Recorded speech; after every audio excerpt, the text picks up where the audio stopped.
Kishore sir daily current affairs classes. Today we will discuss November 7, 2025 current affairs. In this context, we will discuss first topic. విశాఖపట్నంలో AP global MSME సదస్సు. So MSME అంటే micro small medium enterprises. Okay, MSME full form ఏమంటే micro small medium enterprises అనే సదస్సు మరి విశాఖపట్నంలో మరి ఈ నెల 9వ తారీఖు 10వ తారీఖులో మరి నవంబర్ 9th 10th మరి తేదీలలో విశాఖపట్నంలో ఎంఎస్ఎంఈ సదస్సు నిర్వహిస్తున్నారు. విశాఖపట్నంలో మరి ఈ సదస్సు యొక్క మరి డైరెక్టర్ మనం చూసినట్లయితే, ఈ సంస్థకు చైర్మన్ చూసినట్లయితే తమ్మారెడ్డి శివశంకర్రావు అని మనం ఇక్కడ చూడొచ్చు. కాబట్టి మరి తమ్మారెడ్డి శివశంకర్రావు మరి విశాఖపట్నంలో ఏపీ గ్లోబల్ ఎంఎస్ఎంఈ సదస్సు జరుగుతుందని ఒక ప్రకటనలో తెలియజేయడం జరిగింది. కాబట్టి ఈ కాంటెక్స్ట్ కి సంబంధించి, ఈ న్యూస్ కి సంబంధించి చూసినట్లయితే మరి ఎంఎస్ఎంఈ సదస్సు ఎక్కడ జరుగుతుంది, మరి నవంబర్ 9th 10th అంటే విశాఖపట్నం గుర్తుపెట్టుకోవాలి. ఎంఎస్ఎంఈ ఫుల్ ఫామ్ అంటే మైక్రో స్మాల్ మీడియం ఎంటర్ప్రైజెస్. మరి ఈ సంస్థ యొక్క చైర్మన్ ఎవరంటే తమ్మారెడ్డి శివశంకర్రావు అని గుర్తుపెట్టుకోవాలి.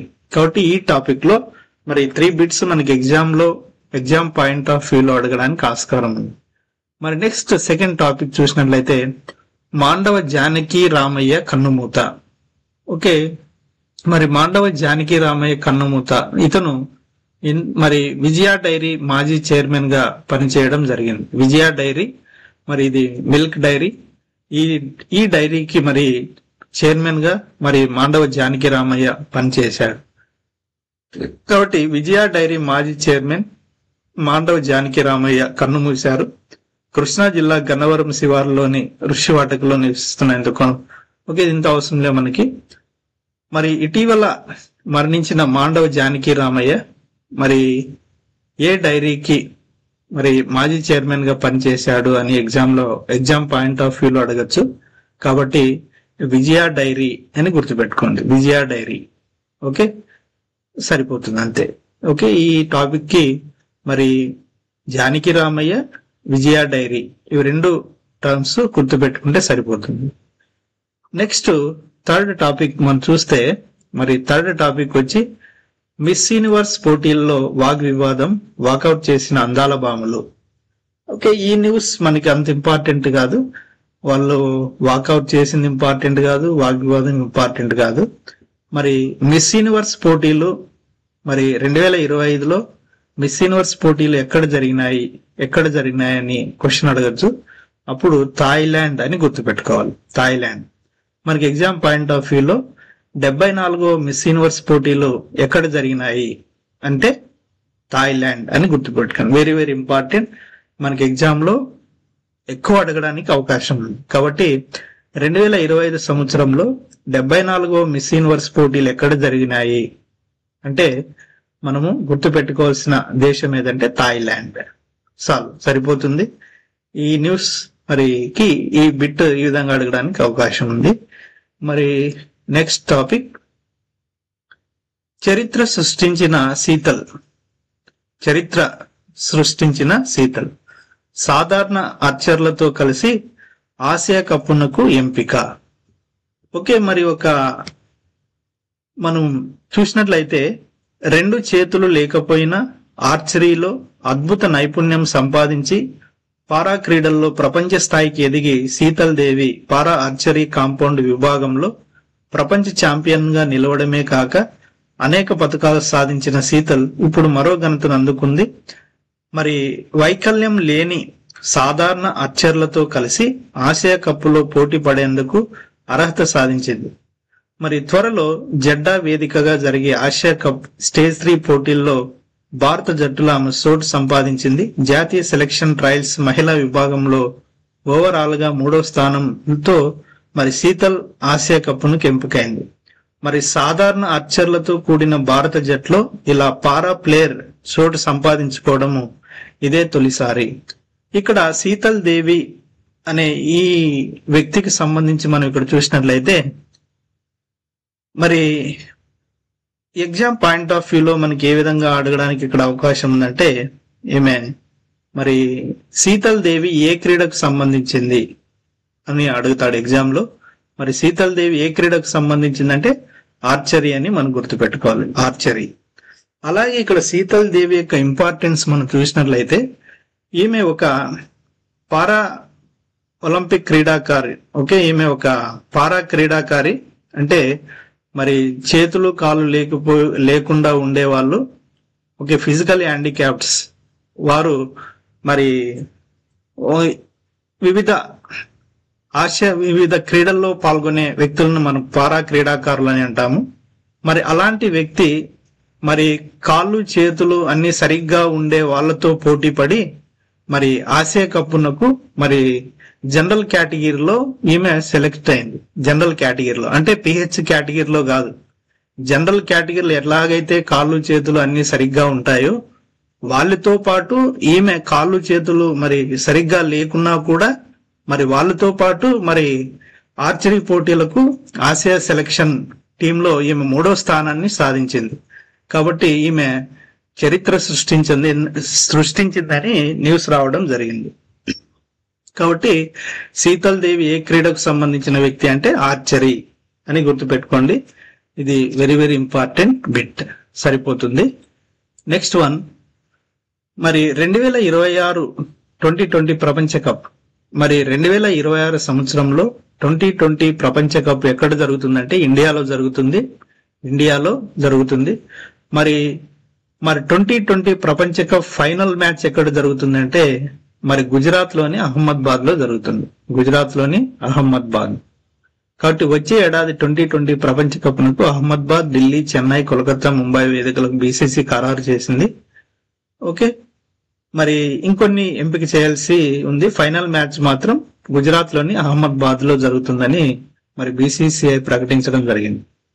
మరి 2023 వన్డే ప్రపంచ కప్ ఫైనల్ కూడా అహ్మదాబాద్ లోనే జరిగింది. 2023 వన్డే ప్రపంచ కప్ కూడా అహ్మదాబాద్ లో జరిగింది.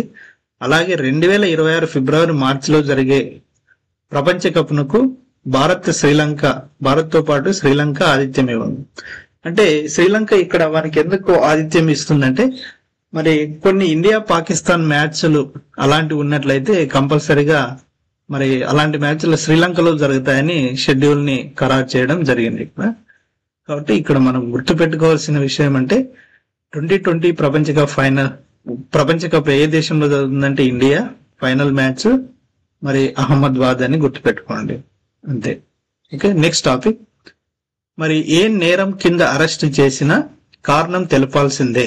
అంటే ఏదైనా ఒక వ్యక్తిని మరి పోలీస్ డిపార్ట్మెంట్ అరెస్ట్ చేసినట్లయితే ఆ వ్యక్తికి సరైన ఎక్స్ప్లెనేషన్ ఇవ్వకుండా మరి అతనికి అర్థమయ్యే విధమైన భాషలో అతనికి ఎక్స్ప్లెయిన్ చేయకుండా మరి కారణం చెప్పకుండా అరెస్ట్ చేయకూడదు అని మరి సుప్రీంకోర్టు, మన దేశంలోనే సర్వోన్నత న్యాయస్థానమైన సుప్రీంకోర్టు మరి తీర్పు చెప్పడం జరిగింది.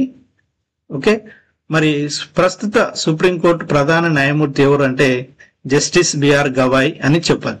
Justice BR Gavai. మరి ఈయన మరి ఒక కీలకమైన తీర్పు ఇవ్వడం జరిగింది. యాక్చువల్ గా ఈ తీర్పుకు సంబంధించిన ఆర్టికల్ మనకు రాజ్యాంగంలో ఉంది ఆల్రెడీ.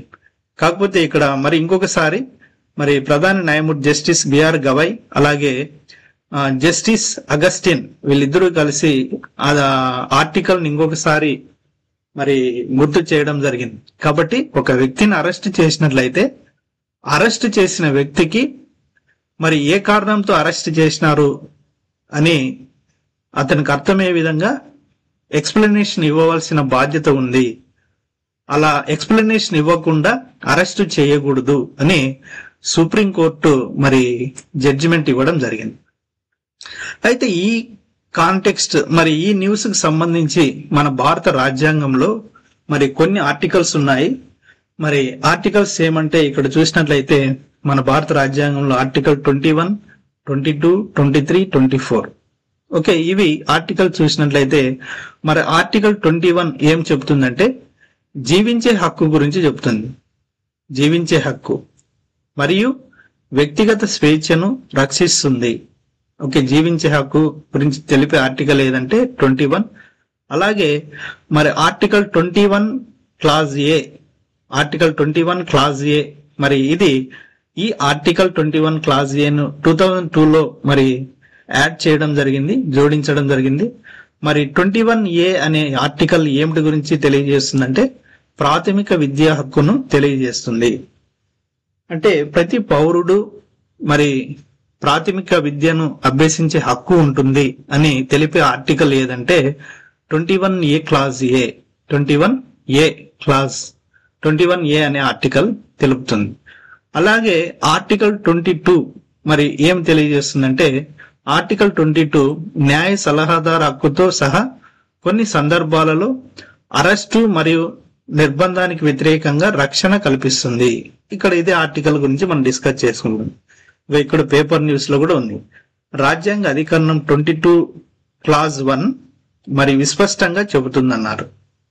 ఓకే, అంటే ఇక్కడేమి ఒక వ్యక్తిని అరెస్ట్ చేస్తే దానికి సంబంధించిన ఎక్స్ప్లెనేషన్ ఇవ్వాల్సిన బాధ్యత ఉంది అని తెలియజేస్తుంది.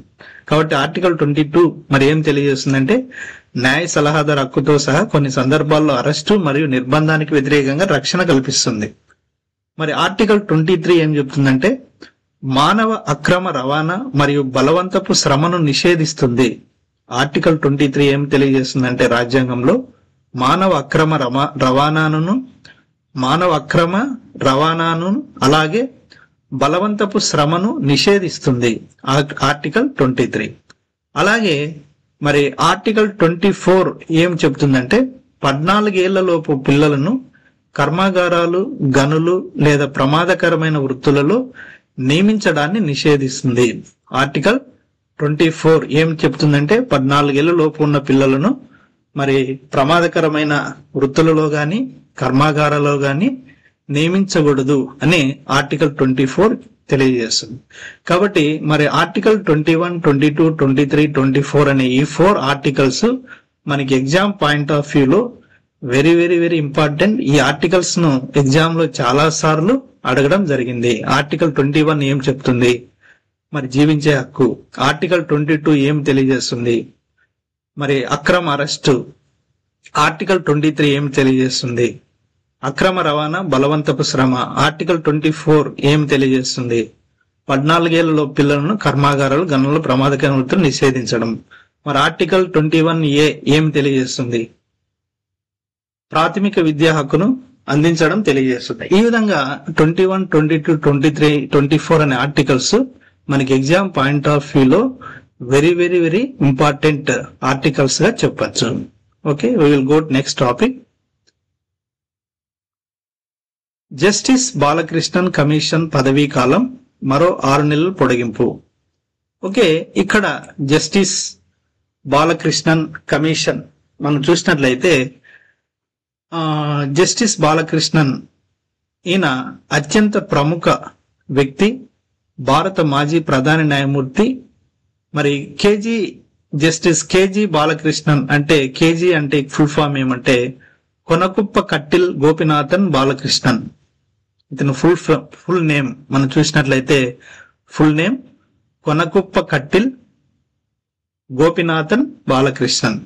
ఓకే, మరి ఈయన కెరియర్ మనం న్యూస్ చూసినట్లయితే ఈయన జనవరి 14, 2007 నుండి మరి మే 12, 2010 వరకు 37వ భారత ప్రధాన న్యాయమూర్తిగా మరి పనిచేయడం జరిగింది.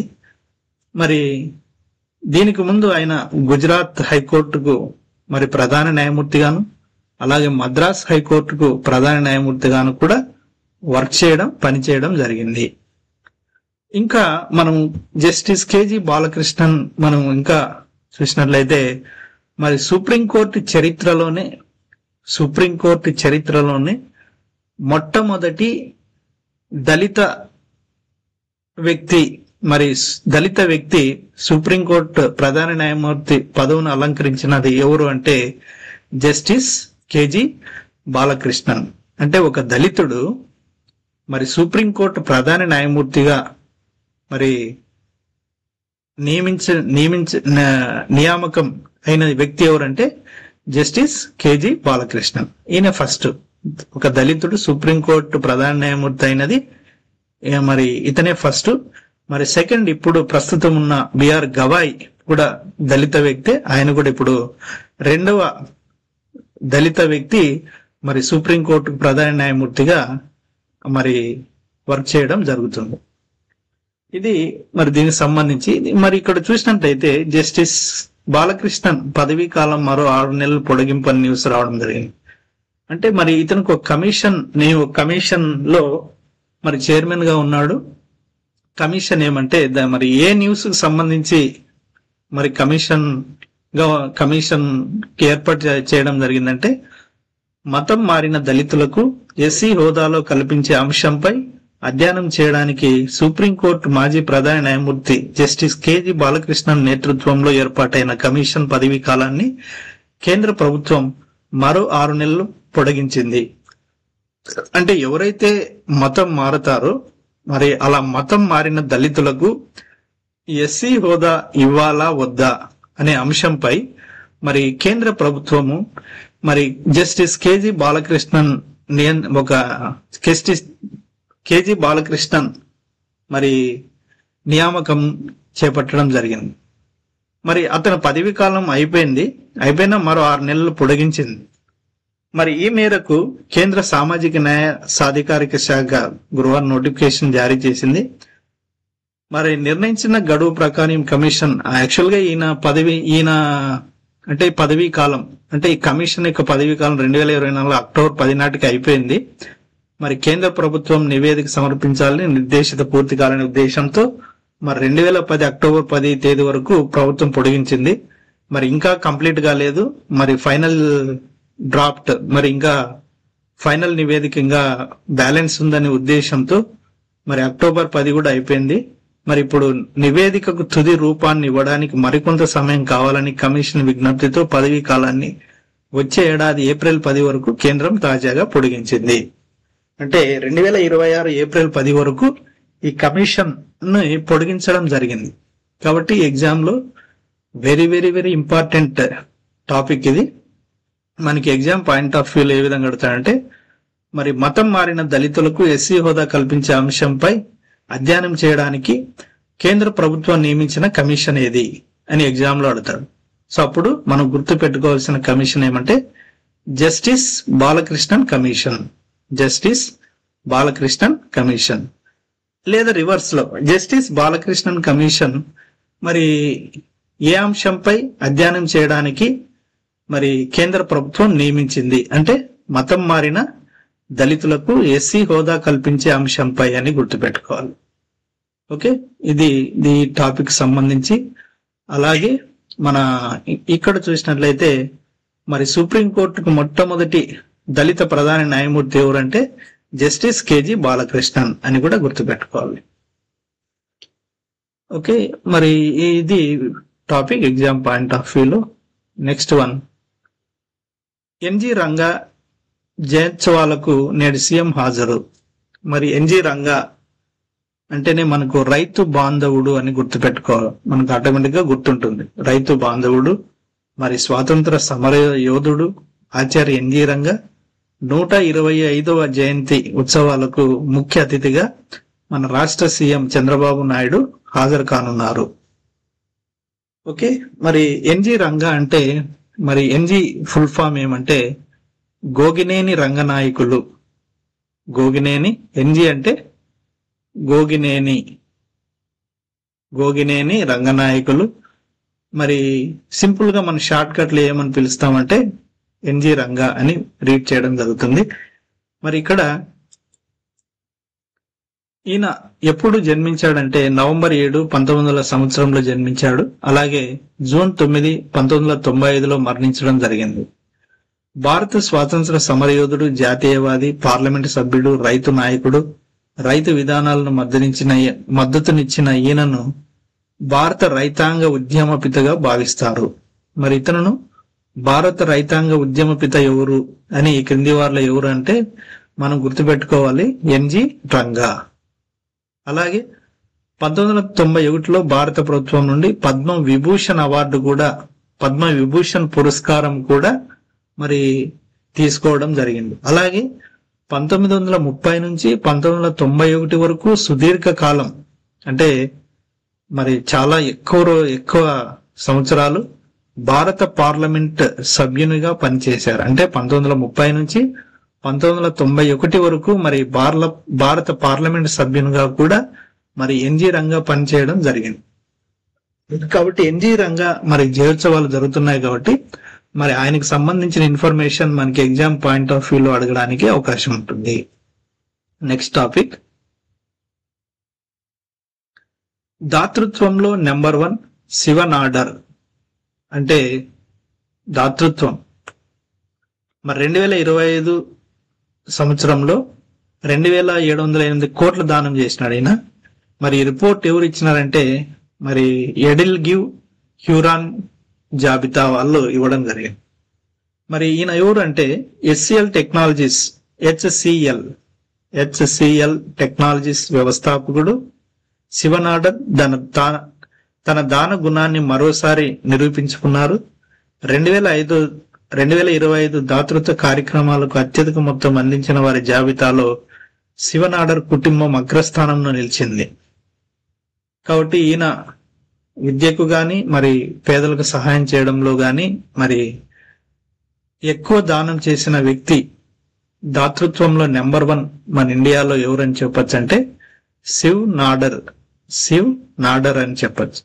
కాబట్టి ఈయన శివన్ ఆర్డర్ 2025 సంవత్సరానికి గాను మరి 2708 కోట్లు మరి ఏ రంగానికి ఇవ్వడం జరిగిందంటే విద్యా రంగానికి ఇవ్వడం జరిగింది.